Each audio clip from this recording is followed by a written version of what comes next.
शादी है। मेरे अम्मी अब्बू ने मेरे लिए अजे तक कुछ नहीं बनाया। 40-50 जी आने ने, पता नहीं उन्होंने पानी किवें पिलाना है।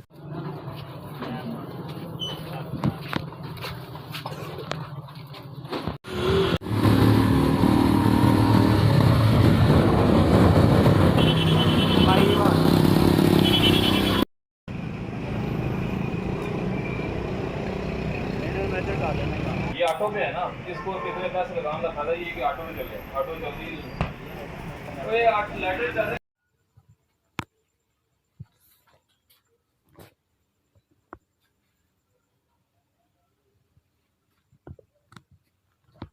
सलामकुम पुत्तर, इन्नी साड़ी सोच भी नहीं सी है जिन्नी तुसां साड़ी कर दित्ती पूरी।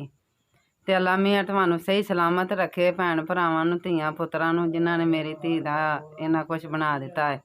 ते मेहरबानी अल्लाह मियां तुहानू इन्ना क दवे, खुश रखे कि जेह्ड़ी तुहाडी दिल दी ख्वाहिश अल्लाह पूरी करे। अल्लाह तुहानू कामयाब करे।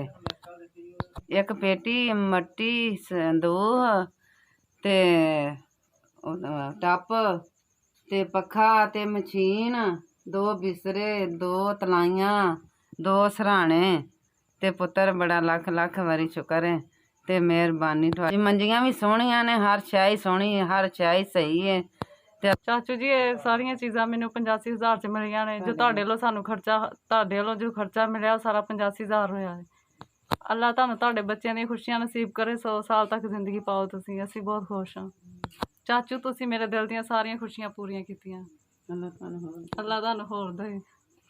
मैनू उम्मीद नहीं सी तुसीं इन्ना इंतजाम करोगे। तुसीं बहुत सोहना इंतजाम किया, मैं बहुत खुश हाँ।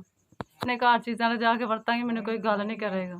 पाक तुहानू सलामत रखे, हमेशा खुश रवो, हमेशा खुश रवो।